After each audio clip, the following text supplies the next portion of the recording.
Hello, ladies and gentlemen. Welcome to Triple N Media. I am NIK NIKAM. This is COVID-19 World News, March 17, 2021. The topic of discussion today is dawn of wave 3 of the COVID pandemic, causes and concerns. As of March 17, 2021, there have been more than 121.5 million people who have had COVID infection, of which there have been 2.685 million deaths all across the globe. Just a lesson from the history: the 1918 Spanish flu had 3 waves. The first wave was starting in July of 1918. It lasted for approximately a month. And the second wave came 2 months later. And this was 5 times more deadly compared to the first wave. And this wave lasted for approximately 3 months. And just a month later, it was followed by a wave 3, which was twice as deadly as the first wave. So this is just the natural evolution of a pandemic, especially in cases of virus pandemic. And there are multiple reasons as to why we get the full-blown effect during the second wave and why we get the third wave. We're going to look at some of the causes for the development of a third wave. First of all, we're going to see if we are in the beginning of the third wave, then look at some causes and concerns and how we can mitigate some of these issues related to the third wave. One thing that is different about the Spanish flu versus the COVID-19 infection is we have COVID vaccine available now for the last 3 months, and more than 100 million doses have been administered here in the United States. But for the rest of the world, you have to realize the vaccine has not even gotten off the ground in many parts of the world. Keeping this in background, let's look at some of the most recent statistics as far as the COVID-19 infection is concerned all across the globe and in certain particular regions where we are seeing the beginning or the dawn of a COVID-19 wave 3. Right here in the world population, we had the first wave which started in the month of March about a year ago, and this was followed by a second bump during the summer months when people started to go out, mingle more often, and sometimes ignore the self-mitigation rules. And this was followed promptly during the fall, especially in November, December, and January, with a bingo where more than 750,000 new cases were reported per day all across the globe. The cases were coming down very nicely during the second week of January and February, and now we are beginning to see a surge in the number of cases, which has raised concerns about the possibility of the third wave of the COVID-19 pandemic. This is not just across the globe, this is a world chart. And if you look at Brazil is having the same issue, and the number of cases are going up, a tune of 75,000 cases per day. And another place where it is a major concern right now is Germany, which had the first wave, then it had settled down. It had a second wave where they had as high as 30,000 new cases per day. Germany has one of the best healthcare systems in the world. They have a national health electronic record system. They have the best testing system. They have the best tracking system, and they have the best quarantine and case tracking systems. And yet we are beginning to see a slow but steady increase in the number of cases. It was down to like 12,000. It is all the way up to like close to 17,000 cases. So this is a major concern for Germany and a few other countries in Europe.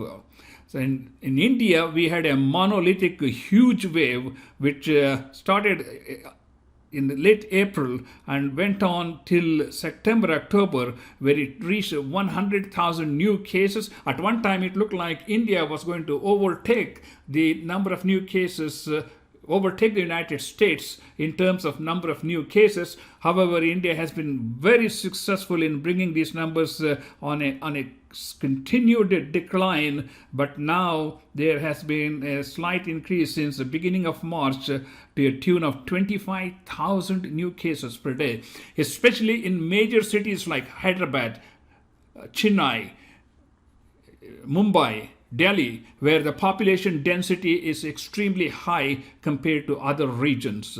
So population density and intermingling of people, all of these have an effect on the resurgence of coronavirus as long as there is no vaccination, as long as there is no specific treatment directed against the coronavirus. That is the status. So what are our concerns? What are the causes and concerns? Well, let's remember the pandemic is still in full force across the globe. Only in the United States, we had a third of the population received the first dose of the vaccine. But as I said, for most other parts of the world, it is an open field for coronavirus to infect the population as long as they are available. And as I mentioned, majority of the people across the globe have not received vaccine. Even in Germany, where they have the best healthcare system, one of the reports suggested that it may take them more than a year to vaccinate 83 million people in their country. So it's just a matter of human resource, logistics, and getting people to come to receive the vaccines. All these factors play into the way the virus behaves or spreads. And of course, we have a certain segment of the population who just don't want to follow the self-mitigation rules, especially the younger population. They want to go to the beaches, they want to go to the bars, they want to go to the nightclubs, they want to mingle, and they want to get together.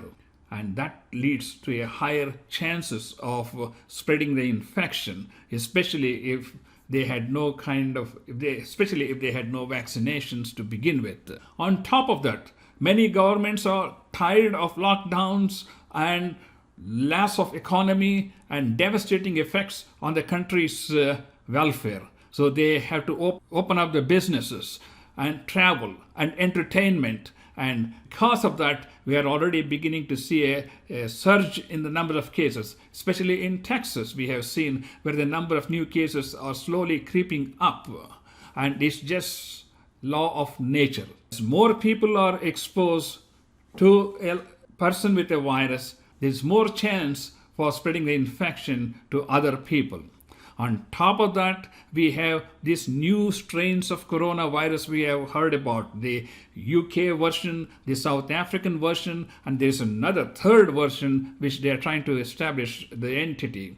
When you have these new strains of virus, they can spread the infection faster. And certain percentage of the people may totally refuse to accept the vaccine even if it's available. The next point is the duration of antibody protection from the vaccine. We had the vaccine for only like 4 to 5 months. Some of the studies done by Moderna show their antibody levels may be adequate enough up to 8 to 12 months after vaccination to protect them from having a COVID infection.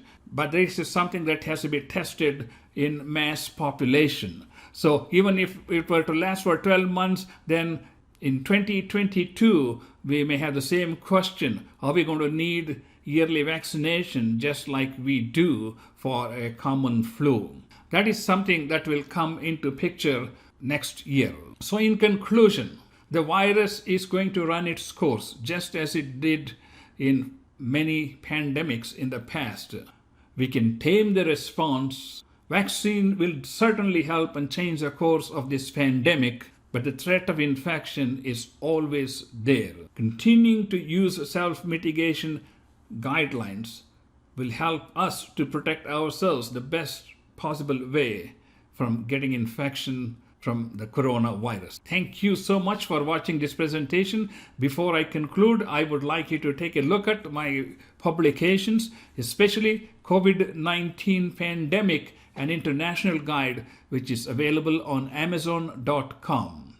Thank you for your attention.